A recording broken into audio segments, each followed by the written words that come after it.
Hello, and welcome to Ovary Active. I'm Dr. Rebecca Dunsmoor. And I'm Dr. Amy Voedisch, and we are your expert guides on the strange and often uncomfortable journey that is perimenopause.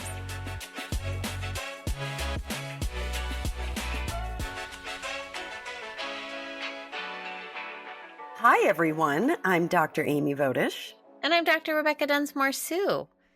Welcome back to Ovary Active. Amy, what are we going to talk about today? I'm so excited. Every episode we record is my favorite episode of all time.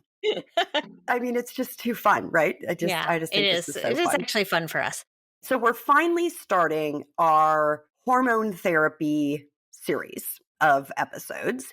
There is so much out there in the media about, are hormones good? Are they bad? Everyone should be on them. No one should be on them. And there's just a lot of misinformation out there. Our hope with this series of episodes that are coming is to sort of set the stage and kind of explain how we got to where we are today. And it's a little bit of a long and dramatic, like epic tale. And it's really fun. And there's like villains and enemies and heroines and all kinds of different things that are in it, which I think is really fun. No dragons, though, right? No dragons. Okay, good. No dragons. No elves. No dragons, unfortunately. I know. For the Lord of the Ring fans out there. I know. But it is an epic tale. Yeah. I think it's great that we're going to go back and kind of really talk about sort of the history of estrogen, the history of the research around estrogen, how that changed public opinion, and then kind of what do we know now? What do we know today? So in today's episode, we're going to talk a little bit more about the history. We're talking about this in the context of the Women's Health Initiative or the WHI, right?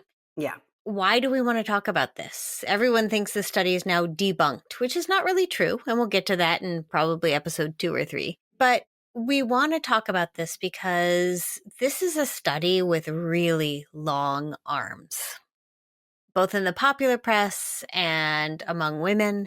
It changed how we treated menopause for 20 or 30 years. And it could even have harmed some women who may have benefited from hormone therapy. Absolutely. But in my mind, the biggest reason to really go deep is because it's really a cautionary tale about how simplification of complex things is inherently wrong. Like, it wasn't so simple, but that's how it came out in the popular press. I personally also want to have this episode or this series because I feel that women deserve good information. They deserve to be armed with good information. It helps them make decisions. They don't need scare tactics. They need the facts. And we know if we break down how this all happened, then you can understand the science, you can understand the history, and you can make an informed choice for yourself and for your body. That's why you and I are here, right? This is what we want to do. We want to give away all this information and this knowledge so that people can make the best decision for themselves. And part of that is understanding our history. Before we launch into the history of estrogen, which is fascinating, by the way. Oh my God, I'm so excited. I do want to make a little plug for us because we'll get to a lot of details about the WHI and many studies in this podcast and the following episodes, but we're not really going to touch on how do we make a treatment decision for women. That's a sort of separate topic. And for that topic, I really want to plug what we're doing also together on the side, which is writing a whole book about perimenopause. And it's a book that's meant to help you navigate that time. It's got, information about all the possible symptoms. How do we treat them? Why is it happening? And I know some of that comes up in our podcast and will continue to do so. But for any of you who are trying to navigate this time, it'll be out hopefully in 2025, maybe 2026, but it's well underway. And this is just, it's really important to us. Like Amy said, we just have all this information in our heads we really want to share and share in an evidence-based way. There is so much information out there and it's very overwhelming. Rebecca and I are just here to try to make sure that, like I said, everybody can make the best decision for themselves, but you have to have the information and you have to understand where it came from in order to be able to do that. But we're hoping that the book is there. And I know some patients or listeners are saying, oh, get to the nuts and bolts. I want to hear, like, should I be on hormones or how should I take my hormones? And we'll have episodes that'll kind of talk you through sort of maybe how we think about it. But every person is so different it's really something that has to be decided between you and your physician. It's not something that we can tell you what to do on a podcast, but we certainly will give you the information so that you know what questions to ask, think about what might be right for you. So I promise the nuts and bolts and some of those take home points and things that might be really relevant to your life today are coming, but it's also great to really understand all the myths and the misperceptions and the truths and the lies about hormone replacement therapy. So, Amy, I'm going to let you start with the history of estrogen because I know this is something that you just thrive on.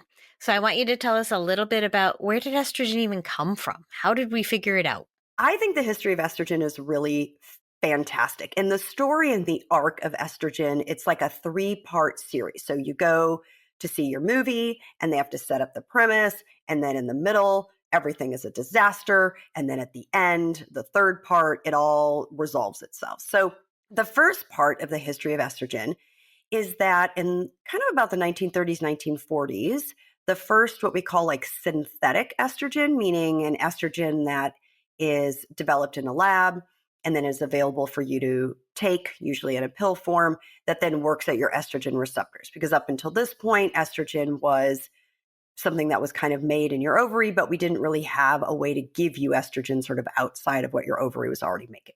We sort of synthesized estrogen, but then they found a really convenient way to get a lot of estrogen, didn't they? They did. It was called conjugated equine estrogen. So you can know by the middle word of equine that this comes from the urine of pregnant mares, because when you're pregnant, you make a lot of estrogen, and so does a mammal. So do other mammals. So do horses. And so this was a way that they could synthesize and harvest and harness all of this different estrogen. And so CEE, or conjugated equine estrogen, was approved in 1942 for the treatment of menopausal symptoms and other symptoms in the United States at that time. Specifically approved for hot flashes, right? I think it was specifically Yeah. approved for hot flashes. Like that's what they were thinking of. Because remember, men are studying this, and what they can see is what they can study. Right. So they can only see the hot flashes. So that's their objective measure, and they're very black and white thinkers. Godspeed. And that's what a lot of, when we're setting the tone for what's happening with how all of these studies are set up, a lot of them do look at hot flashes because it's black and white, it's objective, it's measurable. And so all of those other things are like, ooh, I don't want to talk about the mood and the hysteria, in quotes. Oh, God, yeah. We're going to just talk about hot flashes. So it was, so this was developed. And really kind of before this, women were, sort of ignored. There's all these like amazing books and stuff about treating hysteria and how women should be, all the different tinctures and the different things. But we finally had something in the 40s, so 80 years ago, so not that long ago, that could actually treat our hot flashes. Can we do a whole episode on treating hysteria with pelvic massage in the 1800s? And yes, it's exactly what you think I just said. Yes, I believe we should. That might have to, that would be amazing. I mean, okay. So there we have, we finally have this, approved medication that we can use in the United States. Super exciting. And then this book was published called Feminine Forever in 1966. It was a New York Times bestseller. Some groundbreaking stuff there. Groundbreaking. And basically said, it was like revolutionary, that menopause is a hormone deficiency disease. So they kind of finally figured that out. Curable and totally preventable. And that every woman, no matter what her age, can safely live a fully sexed life for her entire life. So if you take estrogen, you can continue to be this fully sexualized being, essentially to please your partner, because that's really all we're put on this earth to do at that there you point. go. And, and so Feminine Forever comes out, and now menopause is basically marketed as a disease. It needs to be treated. It needs to be cured. And so the use of conjugated equine estrogen goes through the roof. Everyone is just so excited that they can, be this fully sexualized human being for their partners. And I think women are smart, right? They're like, hey, we know all of these other symptoms that are going on. It's going to help me feel better for these other things, even if they're not ones that maybe the male, the white male doctors at the time weren't thinking of. And then an important thing happened. Suddenly we're using conjugated equine estrogens all over the place. And then there seems to be a sudden spate of uterine lining cancer. What? Nobody knows why. Right. How could this possibly happen? So, as part of this whole menstrual reproductive cycle that we have, one of the points of estrogen is to stimulate the lining of the uterus to grow, to Mhm. basically lay down fabulous 700 thread count sheets in case and get the uterus ready in case a pregnancy occurs, and then the embryo can implant into this wonderful lining. Right. It's like fluffing the bed. It's like making a nest. And then when you don't get pregnant, the lining sheds. And that is triggered by changes in progesterone. Simplified terms, the estrogen grows up the lining of the uterus, and then progesterone signals for the lining to be shed. I often think about estrogen and progesterone as the fertilizer for your lawn and the lawnmower. So, Nice. yeah. Oh, I like that. And it's not exactly that simple. Progesterone actually stabilizes the lining so it stops growing. And then when progesterone goes away, it all sheds. Mm-hmm. That's the more thorough explanation. But progesterone has a really important role here.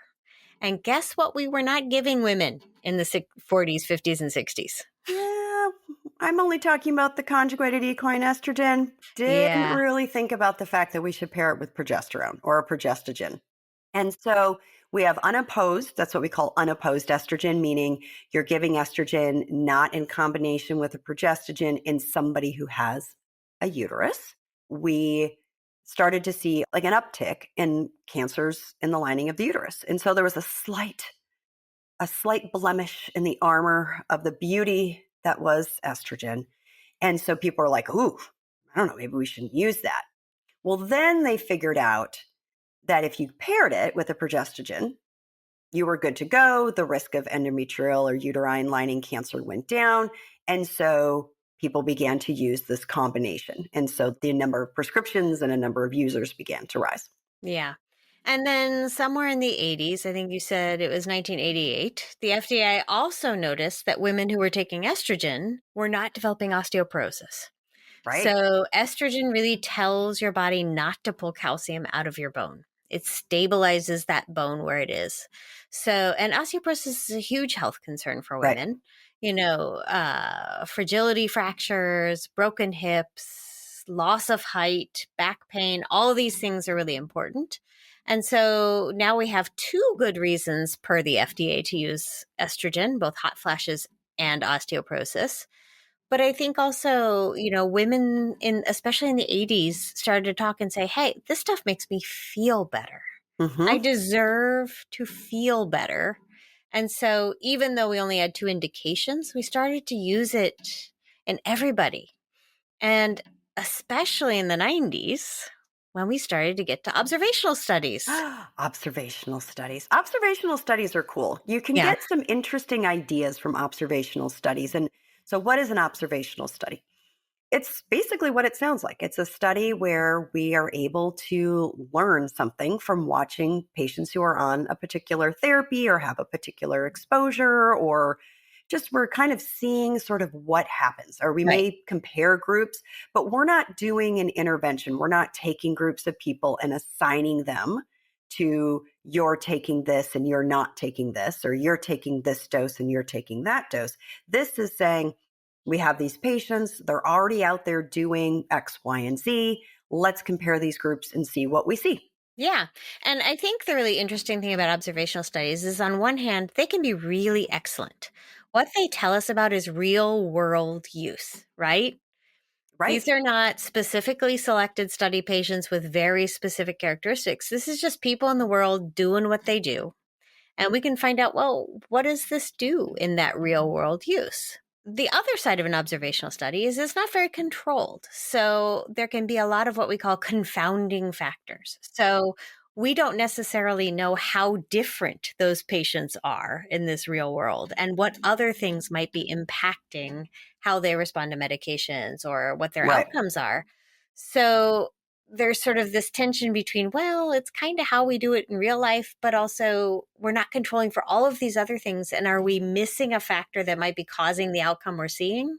Right. Because we just didn't know it was different between these groups. You may have heard of some of these observational studies. These were huge observational studies. We're talking about like the Nurses' Health Study, the Framingham Heart Study. So these are big, huge population-based studies where they just followed people for years and years and years, saw who, say developed cardiovascular disease and who didn't, and then looked back in their history to say, well, what's different about these people? Like, what's the rate of hormone use in these women? Some are getting heart disease, some are not. The numbers of patients they had in them. I mean, number of people that Thousands were and enrolled, thousands and thousands. thousands. So you can get some interesting ideas and maybe sometimes an idea of what's happening or a suggestion of what could be a potential benefit. And so what we saw in the 90s were these observational studies were getting published, and they were suggesting that there is a decrease in coronary artery disease in people who used hormone replacement therapy or menopausal hormone therapy. And that something that we call all cause mortality rates, which just means like generalized mortality rates, Or death. Sorry. death. Yes, if we Let's want to translate. translate, All cause mortality is you died of something. you died of something. And they found that the death rates, if we just want to be blunt, decreased about 20 to 40% in menopausal hormone users. Right. That's a huge decrease. This is huge. And then one of the other sort of study tricks that we have is, okay, say we have a bunch of observational studies and maybe they're all saying similar things or different things. And sometimes we want to combine them all together to make them even bigger. To say, okay, if we put them all in the same bucket, what is the estimate of risk that we can find? That's called a meta-analysis. So meta-analyses, sorry, the language is tough, took a lot of these studies and really piled them all together and, said that HRT could result in one or more additional years of life for women. This is huge. That's not a small amount of time. And are meta-analyses good? Yeah, sometimes. There's a great sort of statistical saying, which is a meta-analysis is only as good as what you put into it, or Mhm. garbage in equals And garbage garbage out. out. So the studies that go into a meta-analysis need to be similar enough that you can use them together. There are a lot of gradings that need to be done. Those weren't always done with some of these early meta-analyses.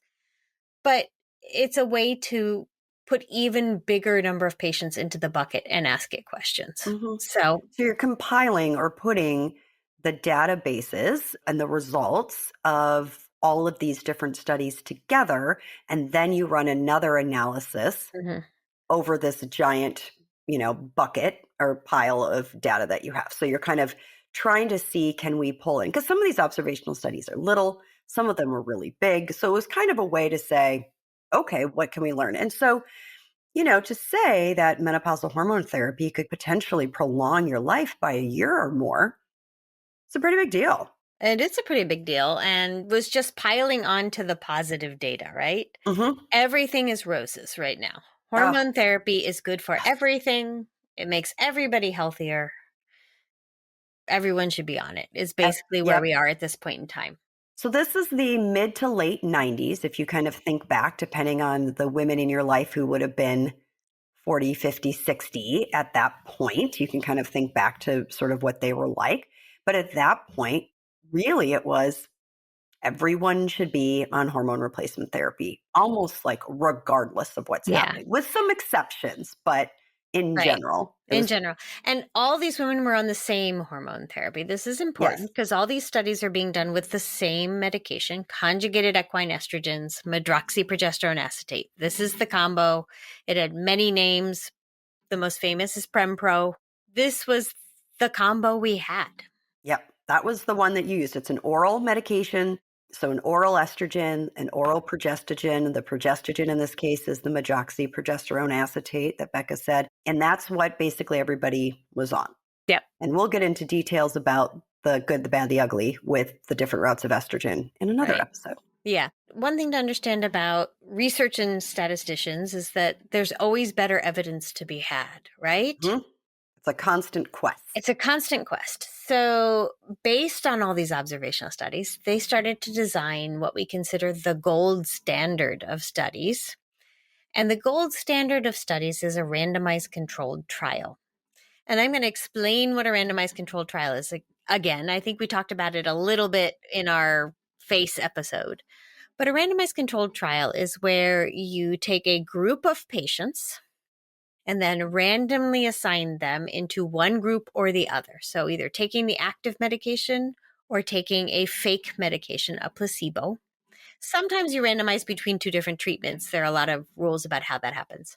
And typically, if you're randomizing them to real or fake medication, you're also blinding, which means the doctors don't know which one they're getting, the patients don't know which one they're getting. And these are considered the most informative of studies, the best of studies, because in the process of randomizing, you sort of balance out all those unmeasurable factors that might be confusing us about what's actually causing the good and the bad outcomes, right? So just by random chance over time, if you put enough people into each pot, those things are going to balance out for the most part. We still look at some of the things we know to be important, like age and all different factors about these patients and make sure they balanced. But in general, the goal is to sort of balance out all those things you can't predict. And so that's what's really nice because then you can, to the best of our ability, determine that any differences you see between the groups would be due to the treatment that was being given.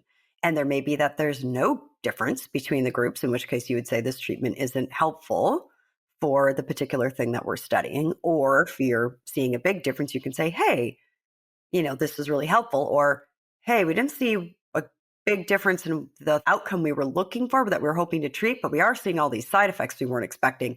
Ooh, maybe we need to think about that. So Yeah. you can get some information from it. That's different than the observational study. There's some limitations to randomized controlled trials. They're not real world scenarios. In the real world, we can't optimize for all of these different things, but it can really help to answer very specific questions that we're trying to get to the bottom of. Yeah, and in the 90s, the randomized controlled trials that were being designed were really looking at cardiovascular outcomes, right? We Yeah. were surprised and amazed by the amount of benefit we were seeing in these observational trials for women on hormone therapy. And in all honesty, we were just sort of figuring out that cardiovascular disease was an important thing to think about in women. Oh, what? We have a Uh, heart and we should be worried about it? I know. Well, it turns out if you stop dying in childbirth, then you actually live long enough to have a heart attack. Oh, yeah. Look at that. Yeah, yeah. So this was what they wanted to study. And that's what these big trials were designed to look at. This is the world that hatched the Women's Health Initiative. Yeah, they really wanted to get to the bottom of this because we said earlier that these observational studies were showing this prevention in coronary artery disease and a 20 to 40% decrease in death rate, which Yeah, they thought was due to coronary artery disease. right. And so these randomized controlled trials were really trying to figure out, like you said, is this the result that we're really seeing? Should we be on this for a what we call primary prevention or secondary prevention? So should we use it for the prevention of heart disease in different patient populations? And those two words that Amy just said, primary prevention and secondary prevention, are really important because primary prevention is really getting it at the base at the very beginning of when disease might develop and preventing something long term. But secondary prevention is often what we're doing as physicians because we just can't get to it soon enough. So we have to find things that we can, when someone maybe shows the earliest signs or is getting older and is at higher risk, what's something secondarily we can add that will reduce their risk. So a lot of these were designed to look at secondary prevention. So not quite at the ground or the inception, but kind of when we're starting to see like, okay, we need to intervene here, and you know, is this going to work? And I think one of the things that's interesting about this is that in relation to coronary heart disease really impacted the age at which patients and research participants were enrolled in these studies. Yeah. You're starting to see those types of things when people are getting older. So we're not really looking at the perimenopausal age group. I mean, who wants to study perimenopausal women? Boring. So, although that's Rebecca and I would.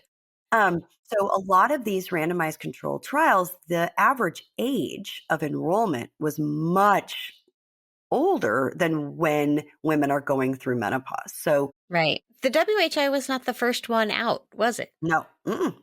So why don't you tell us a little bit about the HERS study?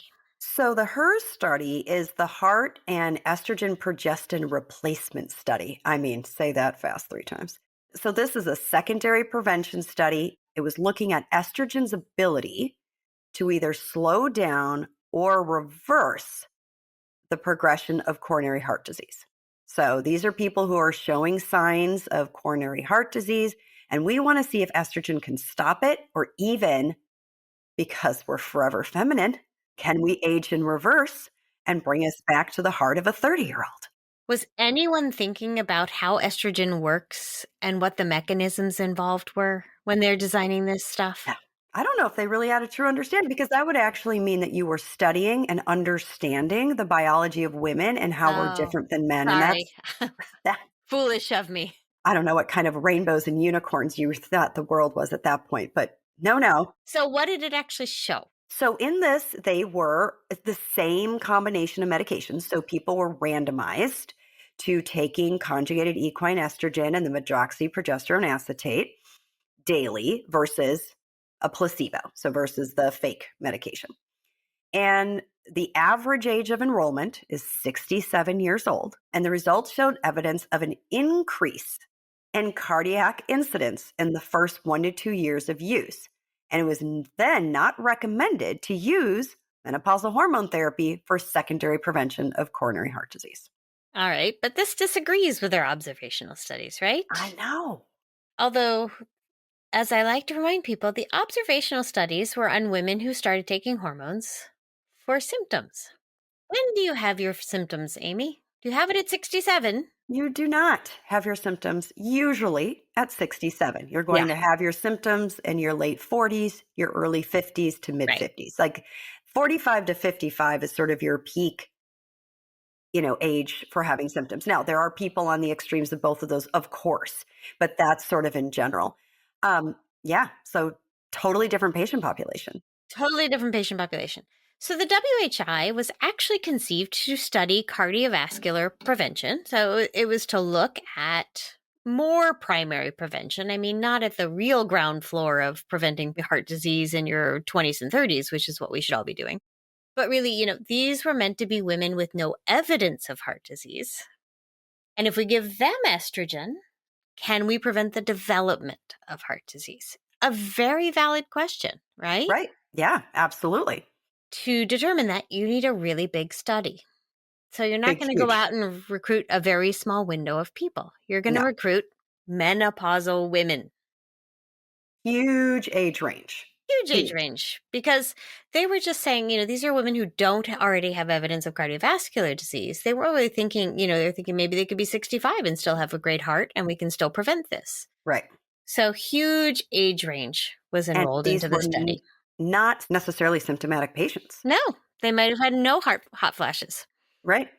So it was really about the coronary heart disease. And again, primary prevention. Can we prevent it in these otherwise healthy patients? That's what they were looking at. That's what the study was designed for. Yeah, and it's interesting because I think everybody knows about the WHI and breast cancer, right? Right. That wasn't even a primary outcome.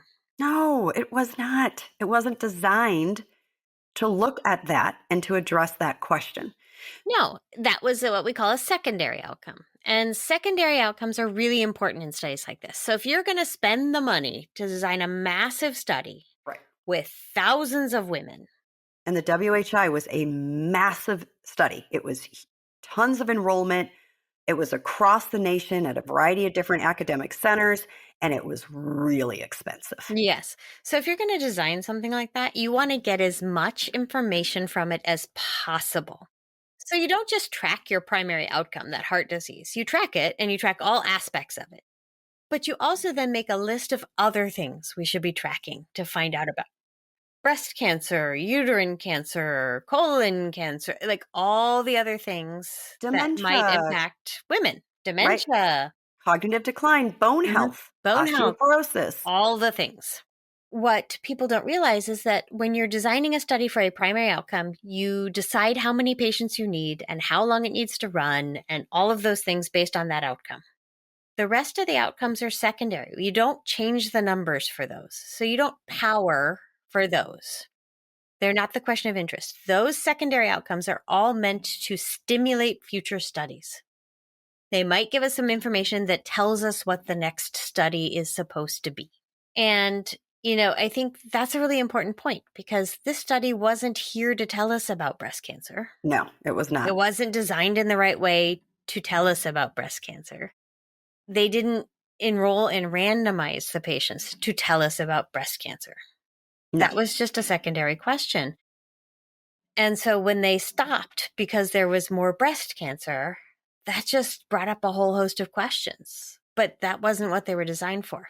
no. So we should talk about why did they stop?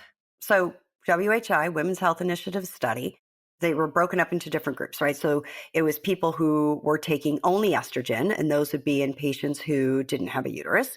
And then there were people who have a uterus, so they were in this estrogen and progestogen group. So they took both. So they may have only been on the conjugated equine estrogen or they were on the combination. Let me back up for 1 second. Sometimes when you're going through a study and you have all of this data coming in, you may stop and do periodic analyses of the data set that you have just to say, okay, what are we seeing? What are the trends that we're seeing? And it's part of sometimes doing what they call like a safety review, where they're trying to make sure that, we're looking to make sure we're not having an increase or an uptick in heart attacks or something like that. You don't want to get to the end of it and be like, oh, whoops, everybody was dying of a heart attack. Probably should have stopped the study earlier. So you do a safety review where you kind of look to do like a snapshot in time, what's happening in these different groups. I'm going to take a step even further back. This is all because research in the United States is very controlled at this point. So in the 40s, 50s, 60s, there was a lot of clinical research that was not overseen and was very harmful or dangerous to populations. So many of you may have heard of the Tuskegee experiment, where African American men with syphilis were enrolled into this observational study to see the natural history of syphilis. But at some point during the course of that study, penicillin was invented, and penicillin cures syphilis. And they decided not to treat those men so they could continue to study them despite a curative treatment that was available. That's because nobody was looking over their shoulder to say, this is not an ethical thing to do. They used to do studies on prisoners. They used to do studies on mental patients. They used to do studies on developmentally disabled patients, all groups that can't really properly consent to be part of a study, right? They're either under coercion because they're in prison, or they don't have the capacity to make that decision. So institutional review boards were born, and these are boards of people who are not associated with the study who review the design of the study to make sure there's nothing unethical about it. Right. But they also suggest, based on the study design, okay, at this point, and this point, you need to stop and take a safety pause and make sure that there's no signal that you weren't expecting. Right. That's why all this happens. Which is a good thing. I mean, you need to have these checkpoints. It's a checks and balance system. You get excited. You're a researcher. You're so excited about your study.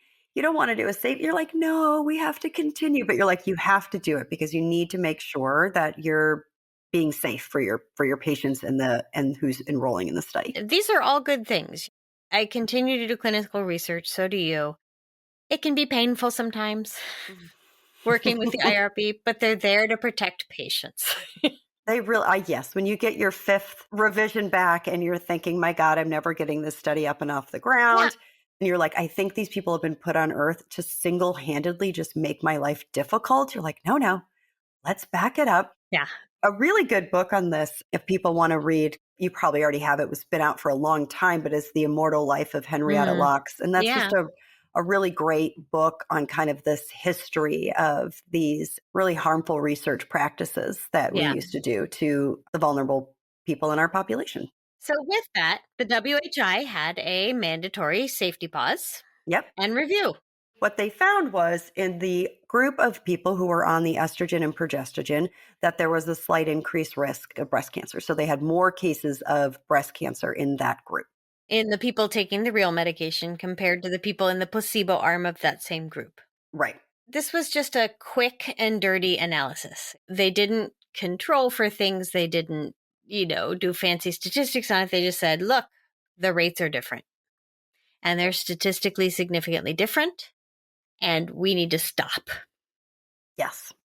because we may be causing harm.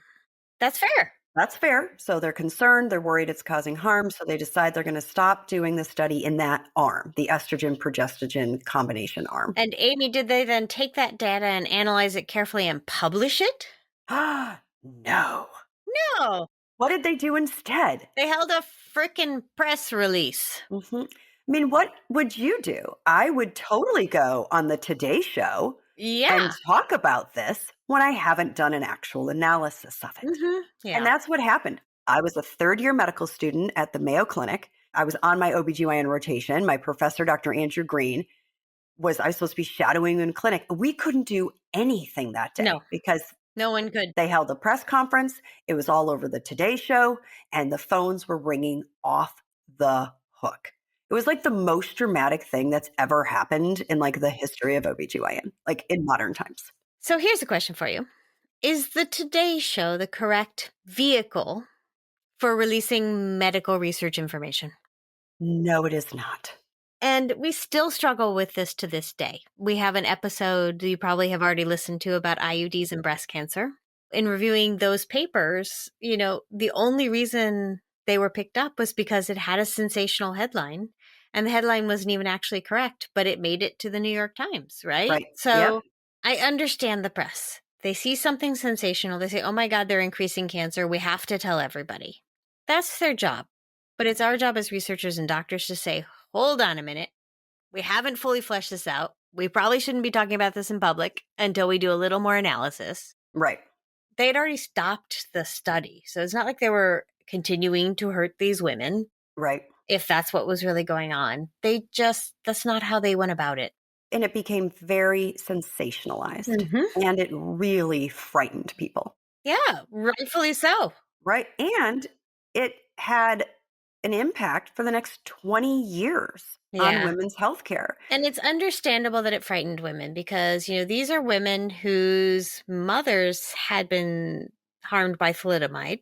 So I don't know if people know what thalidomide is. It was a medication that was given in early pregnancy because it was supposed to help the pregnancy stick or prevent miscarriage, but it actually caused massive limb defects in babies because they hadn't adequately studied it before they decided it would do this. Right. So there's a long memory for women and women's health of the harm that we have been caused.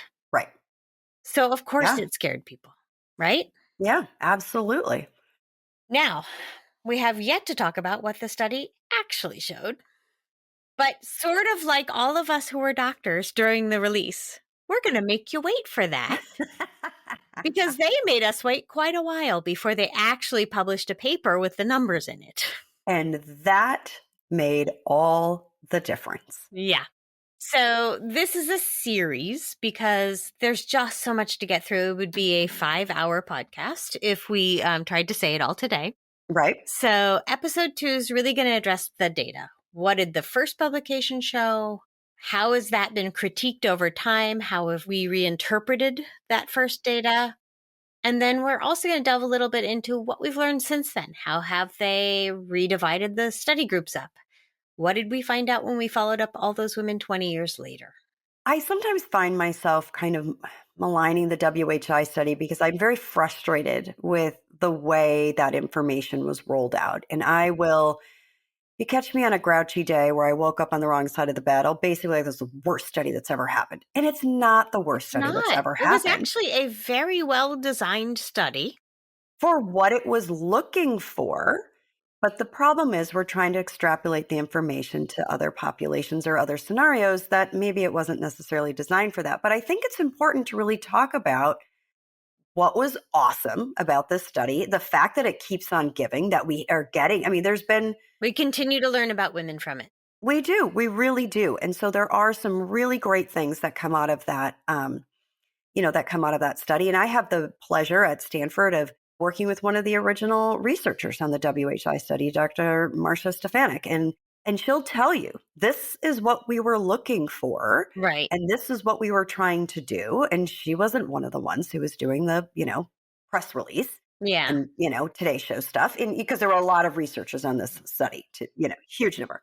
So there's a lot of real benefit from it. So I'm really excited in episode 2 for us to dig into it and to say, this is what we know. This is what it taught us. And we can also put it together with some of the other data that's been published over the last 20 years, because the WHI study came out in 2002, July of 2002. So I was a third-year medical student. Which is now 22 years ago. And we have learned a lot since then. This is one of the things that prodded this along. There was, I think, some real bumps in the road on the way, and I think a lot of women suffered unnecessarily. But I also think we're at a much better place and a much stronger place than we would have been, necessarily, than we were 22 years ago. In episode 3, we really want to talk about what happened because of the WHI. What filled the void Oh, God. for women who no longer had regulated hormone therapy to go to? Why did it fill the void? And how we as physicians are still to this day clawing back from a lot of harmful, untrue messaging that became common knowledge in the popular press and around the world. What's the expression when you say, like, if you don't fill in the information, somebody else will? And so we didn't have an answer because we were saying, oh, hormone replacement therapy is bad. We're not going to give it. That was you and I in our training, right? Like, it's terrible. The Causes cancer. causes cancer is Off the bad. table. But then we didn't offer anything else. Right. We didn't have anything else to offer. I mean, it had been the thing for menopause since the 40s. Right. And then now it's like we took it away. And so people find an opportunity and they're going to pounce. Yeah. And so episode 3 is really going to talk, I call it predatory practices. I do want to clarify, not everybody in that field was predatory necessarily. They were trying to help women. Some of them were genuinely trying to help women. Yeah. Some of them were genuinely trying to make money. Some of them were doing both. Yeah. And some of them just fundamentally didn't understand what they didn't understand. Right. Right? Yeah. And we still see that today. So, it's not all everybody in this space is bad. It's that there's some pretty bad practices that became common that now we need to re-educate the whole population about. Episode 2, I think, is going to be awesome because you guys will get to hear the real truths of like what we know based on the data today. And then episode 3 will be kind of addressing some of the things you're hearing on Instagram and social media and TikTok. Or the TikTok of the time, which was Oprah. Right. Yeah. Oh, and Dr. Oz too. Yeah. Oh, Lord. Okay. Anywho. So I think it's going to be really helpful. And I think the next couple episodes are going to be really some nuts and bolts for you guys that you can take home and really arm yourself with some data that'll hopefully help you make the best decision for yourself. And if you hate data, just skip the next episode because there's going to be a lot of data. You're going to hear me talk about like how excited I am, which know. you've never heard me say in any of the prior episodes. Never. All right, Amy, it's been fun setting the stage with you today. Yes, I look forward to our next conversation where we get to dive deep. It's going to be great. And thank you all for listening to Overreactive. And remember, you're not crazy. This is really happening.